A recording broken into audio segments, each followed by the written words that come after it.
We're now joined by Jack Patterson from WRBL Sports, WRBL Prep Zone out of Columbus today. Big weekend coming up for a lot of schools, especially in 3A. A lot of big weekend, especially down in South Georgia, where that group of death, 1-6A, finally has to start playing each other. We'll talk about how those games went down, and we'll also just talk about 1-5A as well. A lot of great teams in that region. So, Jack, I'd like to welcome you in. And how are you today? I'm doing fantastic, Taylor. It's always great to be on with you. And we'll look back at some of the scores from last Friday, too. Harris County, after taking the week off, gets their first region win over Northside. Pachili barely falling to Marion County, a very tough team in Class 1A. Jordan getting a big win. And also LaGrange moving to 2-0 in 1-5A. So just looking back at all of the games from last Friday, last Saturday, last Thursday, whenever they were played, what was some of the games that really impressed you, some of the teams that you think really got a signature win? I think LaGrange definitely stands out to me because right now they're leading 1-5A with a 2-0 region record, and that's huge going into this week's matchup with Carver because LaGrange is pretty much everybody's consensus to be the number 3 team out of Region 1-5A. But if they want, they need to pile up as many regional wins as they possibly can. And then, when they face teams like Carver and Harris County, play Carver this week, and you can see they have those wins on standby, but at the same time, they want that home playoff game. So I think LaGrange winning against the teams that they have to, big boost for them. And Marion County is another team. We always talk about 6A, the group of death. I think we have our own group of death right here in the Chattahoochee Valley because forcing away, good grief. When you have Marion County to defend the state champions, then Pachili, who's very, very good, should have beat Dewey County a couple weeks ago, should have beat Marion County last week.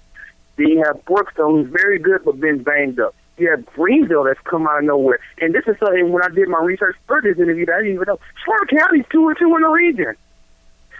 So that region is absolutely ridiculous. And you forget Hawkinsville, who's still undefeated. So that region is absolutely ridiculous. Marion County has got to win games like this. That is a huge signature win for Marion County. And we'll now look over at Class 1-5A, and of course that's LaGrange, Carver, Columbus, Harris County, Northside, Shaw, Columbus, and Hardaway. And, through for LaGrange and Columbus and Hardaway especially, they're already 2 games into their region schedule. But what it looks like now is kind of what everyone expected to be. You have Carver, Columbus at 1-0, Harris County at 1-0, LaGrange at 2-0. And then toward the bottom, between Northside, Shaw, Columbus, and Hardaway, it could, be a toss-up of who gets that 4th spot. So who's really impressed you so far in that region, and who do you think has the best shot at getting that 4th spot in 1-5A? Man, I think it's Carver and Harris County's region to lose. That game later on this month is going to be what decides it.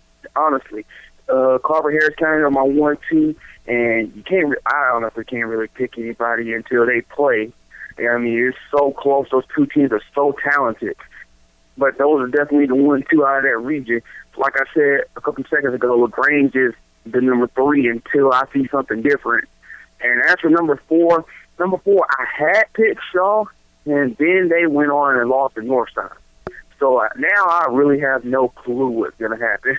Seeing that, me personally, I think it's a 3-team battle for that 4th spot because Northside wasn't in it until they beat Shaw. Now they have leverage over Shaw, which means Northside's got to lose another game that they weren't supposed to lose maybe to a Columbus or Hardaway in order for Shaw to get back in it. And keep in mind, Columbus hasn't played Northside or Shaw yet. So, like I said, it's still kind of early, but I think Shaw can still pull it out, but they made it a lot harder by losing to Northside last week. And we'll now move on to Class 3A, a very tough region with Jackson, Spencer, and those 2 teams. But the big one, especially up here in LaGrange, is 5 AAA, which, really, that's going to be a region where there are 6 teams 4 of them make the playoffs. 2 of them I'm really not so sure about. Callaway, they've looked impressive. They just played a very tough schedule. And Central Carroll has really impressed me because looking back at their schedule, they've only given up 13 points. They shut out Bowden, they shut out Hardaway, and they shut out Fayette County. All 3 of those teams, with the exception of Bowden, are bigger, like legitimately bigger than they are. And then they go to Landmark Christian last week and only give up 7 points. Their region schedule starts this week, so if you've had a chance to look over that region, what do you think of the way Callaway's played so far? I know you've seen them play this year, and just how impressed are you with Central Carroll, and just your overall thoughts on 5 AAA this season? I'm thoroughly impressed by Central Carroll. I got a chance to take a look at some of their highlights via some of our stations up in the Atlanta area, and the guys look for real. They look like the real deal. They look better than they did last year, which is saying a lot. And as far as Callaway goes, I got a chance to cover the Callaway Troup County game a couple weeks ago, and Callaway looked good. They looked good. Like you said, they've had a ridiculously tough schedule going down to play Harris County, a 5A school, and you got to remember, they're home with them for the first half. So Callaway is a very good team. Their record does not speak for how good they played. Keep in mind, they were up on Troup late into that game. So, really, they could very easily be 4-1 right now. Very easily. Not if not 5-0. They just played a very tough schedule, and I think that will help them in the long run. Especially, we all got to remember, they still got to play Central Carroll later in the season. That one is going to be a phenomenal matchup. Yeah, lucky for Callaway, that's the last game of the year, so therefore the best game in 5 AAA is going to be the best one. So saving the best for last definitely speaks true in this region. That might be the region championship. Yeah, it might as well be, because you have Cedartown, Haralson County, Pepperell. Don't really know what they're going to bring to the table, but we'll find out what Cedartown has. Callaway travels to Cedartown this week. Yeah, I was talking to Coach Wiggins from Callaway last week, and I told him, I said, I'm kind of sad that Nick Chubb is a freshman at Georgia, and the only reason is because if he were a senior at Cedartown this year, it would be very interesting to see he and Terry Godwin go at it before they become teammates at the University of Georgia, just to see how good those two players could be heading in. And a lot of UGA fans around the state would be very interested in that matchup. But again, we talked about you working for WRBL Prep Zone, you getting to cover a lot of the schools around Alabama and Georgia. Are there any games that you've covered this year that you were just really excited that you got to cover, really excited that you got to be a part of? There's a couple. Callaway and Troup ranks up there. That game was fun to watch, fun to cover. I'm the kind of guy, because I've been doing this for a good while, while I was in high school down in Shaw, and now this is my second year doing the prep stuff for News 3. And, I like the games that you can get into, because do I cover this for my job? Yes. But I'm a high school sports fan first. I love this. I'd be at a high school sports game if I wasn't doing this for my job. So the games I can just get emotionally invested to, and it's a very good game, or the kind of games that you just love. And Callaway and Troup was one of those. Another one, last week I got to go to Opelika. They played Chelsea for their homecoming game. That was a very competitive game, at least at the start, until Opelika ran away with it in the second half. And then go back to the first game of the season down at Phoenix City Central, and we all know how good Central is now, beating Prattville and Opelika. But Central played Stockbridge from the Atlanta Metro for the first game of the season, and that was those two teams were running up and down here at Harrison Stadium. It was absolutely unbelievable. I still think I lost about 5 pounds running up and down after those guys. Yeah, I remember that weekend very well, covering the LaGrange Callaway game, and not only just running up and down trying to cover what's going on, but just at that time of the year, just incredibly hot, and the turf definitely does not help you out in any way. One more thing that I know you and I have talked about quite a bit just off the air, just talking in conversation, Class 1 6A, and of course looking back at You have your North Gwinnett's, you have your Norcrosses, you have your McEacherns, you have Parkview. I mean, you have all of these schools that are well known for going to the Georgia Dome and playing for a state championship. But then you look down at the only region in South Georgia in 6A. All the other ones are Atlanta Metro, and you have Colquitt County, Valdosta, Lowndes. Those are three prestigious names right there.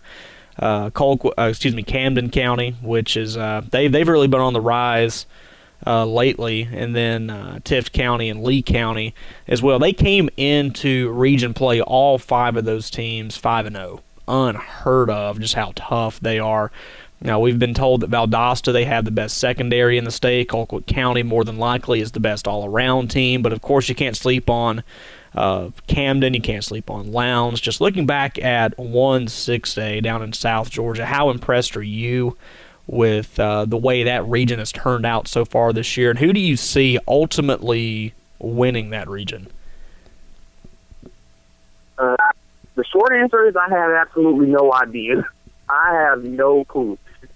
That's the craziest thing I've ever seen. Have every single team in the region come into region play undefeated.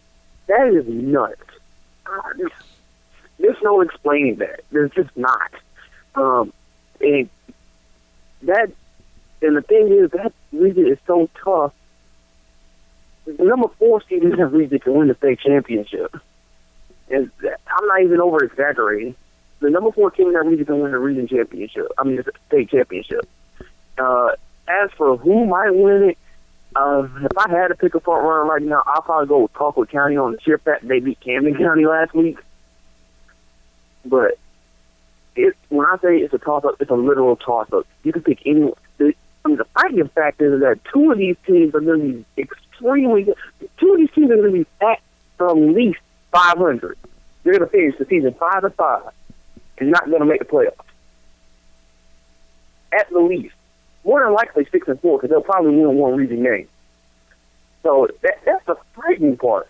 That we're going to have some team that might be 3-7 or 4-6 or 5-5 that's going to make the playoffs, and then you're going to have a team that's 6-4, maybe even 7-3, and not make the playoffs out of that region because that region is just so ridiculously tough.